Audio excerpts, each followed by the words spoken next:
আসসালামু আলাইকুম বাবাজি, এক মিনিট কথা বলা যাবে? কথা বলা যাবে না? ও, আপনার নাম কি একটু জানতে পারি?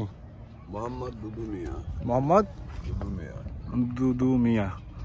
মানে আপনারা হচ্ছেন, আপনাদেরকে কি বলা হয় এটাকে? আপনাদের যাযাবর। যাযাবর। আচ্ছা, আপনাদের এখানে মানে হিন্দু, মুসলিম এবং অন্যান্য জাতির আছে না? হ্যাঁ, সব। আপনাদের মূলত মূল কাজটা কি আপনাদের? আমরা করি সোনার উপর ব্যবসা। আর সোনার উপর ছাই তুলে নিয়ে এসে রিসার্চ করে সোনা বাইর করি। ও আচ্ছা আচ্ছা, বুঝতে পারছি।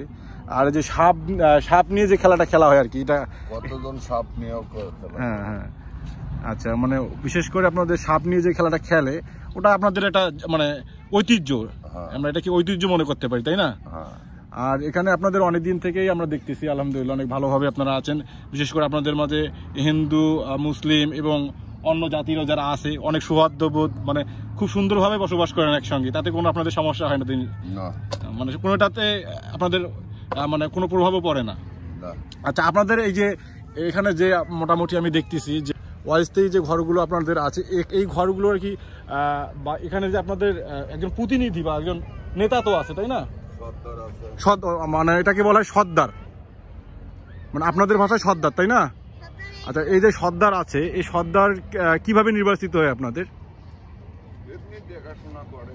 মানে দেখাশোনাটা করে, দায়িত্বটা কিভাবে দেওয়া হয়? মানে বয়সের ভিত্তিতে না দক্ষতা? বয়স দক্ষতা দুই মিলে বিবেচনা করে আলোচনা সাপেক্ষেই দেওয়া হয়। মানে বিশেষ করে আপনাদের আয়ের মূল উৎসটা হচ্ছে আপনার হচ্ছে মূল উৎসটা কি আয়ের?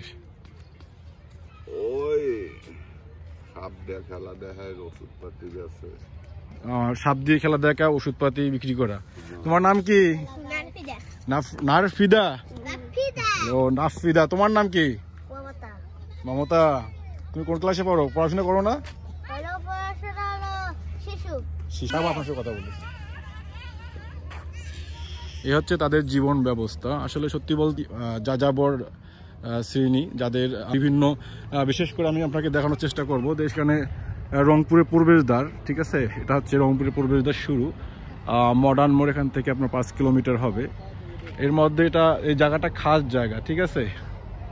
দেখেন, আমি দেখানোর চেষ্টা করব। বিশ্ব রোডের পার্শ্ববর্তী এবং আপনার বিশেষ করে ঘাঘট নদী, হ্যাঁ, ঘাঘট নদীর কিনারায়, এবং তারা বিশেষ করে নদীর সন্নিকটে চেষ্টা করে তারা বসবাস করার জন্য, যাতে জীবন জীবিকাটা অনেক সহজ হয়। কেননা তাদের একটা নলকূপ বা পানির ব্যবস্থা করতে গেলে অনেক সময়ের প্রয়োজন, সময় সাপেক্ষ বিষয়। এগুলো অনেক মাথায় বিষয় নিয়ে তারা আসলে ওভাবে বসবাস না করে, তাদের মূল ফোকাসিংটা হচ্ছে যে নদীর ধারে সহজেই জীবন জীবিকা নির্বাহের জন্য মাছ ধরা থেকে শুরু করে, বিশেষ করে আপনার খাবার পানি এবং মলমূত্র ত্যাগ থেকে শুরু করে ওভারঅল সব বিষয় আর কি, একটা সহজ জীবন ব্যবস্থার জন্য তারা চেষ্টা করে খোলা জায়গা এবং মানে যেটাকে খাস জমি বলবো আমরা, এই জমিগুলোর আশেপাশে নদী সংশ্লিষ্ট জায়গাগুলোতে বসবাস করার চেষ্টা করে। আসলে চেষ্টা করবো আর দু একজনের সঙ্গে কথা বলার জন্য, তাদের জীবন জীবিকাটা কতটা মানে সহজ সরল। আসলে সত্যি কথা বলতে কি, তাদের উদ্দেশ্য এবং তাদের যে চাওয়া পাওয়াটা, এখানে জীবন জীবিকার মৌলিক যে চাহিদাগুলো আছে, অন্ন বস্ত্র বাসস্থান, এর থেকে হয়তো বেশি কিছু নয়। আসলে তারা এভাবেই সারা বাংলাদেশে বিভিন্ন জায়গাতে ঘুরে ফিরে চলাফেরা করেই বিভিন্ন সাপ খেলা দেখে, তাবিজ বিক্রি করে তাদের জীবিকা নির্বাহ করে, এভাবেই তাদের দিন কেটে যায়। তো আমি আমার ক্ষুদ্র প্রচেষ্টা এখানে এসে তাদের সঙ্গে কথা বলার চেষ্টা করেছি। আমি আমার মুরব্বির সঙ্গে কথা বলার চেষ্টা করব। আসসালামু আলাইকুম বাবুজান, একটু কথা বলবো, মানে কিছু নিয়েন না, হ্যাঁ? আপনার নামটা জানতে পারি?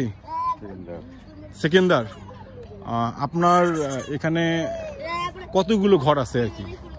আলাদা আলাদা? ও, সর্দার ভিন্ন। আপনাদের এখানে তো আমি যেটা দেখলাম যে হিন্দু মুসলিম আলাদা আলাদা, তাই না? মানে এখানে কোনো বিভেদ নেই তো আপনাদের মাঝে? না, সুন্দরভাবে বসবাস করে আসতেছেন। আপনাদের মূলত যেটা একটু আগে আপনার কাছ থেকে শুনলাম যে আপনাদের মূল পেশাটা হচ্ছে আপনাদের তাবিজ বিক্রি করা, বা আপনাদের হচ্ছে স্বর্ণ না কি যেন ওটার কথা বললো, রৌপ্য সংগ্রহ করা। ওটা সংগ্রহ করে কেউ কোনো ভাগ ভাগ আছে কলম যে ভাগ ভাগ ও ভাগ ভাগ, মানে আপনাদের সর্দার আলাদা আলাদা আছে তাই না? ও, আচ্ছা, এখানে যে আপনাদের বসবাস করতেছেন তাতে আপনাদের কি মানে সমস্যা কোনো কিছু মনে হয়? না না কোনো সমস্যা মানে মানে সবকিছু মিলিয়ে আপনারা সুন্দরভাবে বসবাস করতে পারতেছেন তো, তাই না? কোনো সমস্যা হচ্ছে না। আপনার বিষয়টা হচ্ছে যে এই যে আপনারা ভ্রাম্যমান জীবন, আপনাদের নির্দিষ্ট কোনো জায়গা তো আমি দেখি না, মানে আজকে এই জায়গায় কালকে 10 মাস পর ওই জায়গায়, এভাবেই চলে আপনাদের জীবন তাই না? এভাবেই চলে না, স্থানীয় কারো কারো কিছু কম বেশি থাকতে আচ্ছা পারে। আচ্ছা আচ্ছা, ঠিক আছে, আচ্ছা বুঝতে পারছি। কিন্তু এভাবেই চলে আর কি জীবন, তাই না? মূল উপার্জনটা কি আপনাদের এটা এখান থেকে? ওই তো একজন এক করবো, ওই যে তো এরকম আচ্ছা, আচ্ছা। হাত ধরা ও বুঝতে পারছি। যাই হোক একজন মামনি, এই যে বাবা, এই আঙ্কেল, আমার দৃষ্টিতে পড়লো সেটা হচ্ছে এত ছোট ছোট ঘর, মানে এক একটা ঘরে এক একটা পরিবার, তাদের আলাদা আলাদা পরিবার, ঠিক আছে? তারা এভাবেই বসবাস করে। যাই হোক, বিষয়টা হচ্ছে যে তাদের জীবন জীবিকা। বাবা, কি নাম তোমার? কি নাম বলো বলো। যাই হোক, আসলে সব মিলিয়ে তারা খুব সুখী আর কি। আমি মনে করি বাংলাদেশে সুখী মানুষগুলোর মধ্যে তারা এই বেদে সমাজ বা যাযাবর জাতিকে আমরা ধরতে পারি। তাদের জীবন জীবিকাটা অনেক সহজ, জীবনটাই হচ্ছে তাদের জীবনের মূল লক্ষ্য। তাদের কাছে কোনো আকাঙ্ক্ষা নাই বড় বড় অট্টালিকা তৈরি করতে হবে। যাই হোক, আমি দেখানোর চেষ্টা করব, এটা হচ্ছে আপনাদের ঘাঘট নদী, হ্যাঁ, রংপুর ঘাঘট নদীর অববাহিকায় তাদের বসবাস। তারা এখানে বসবাস করে আসতেছে ঘাঘট নদীর অববাহিকায়।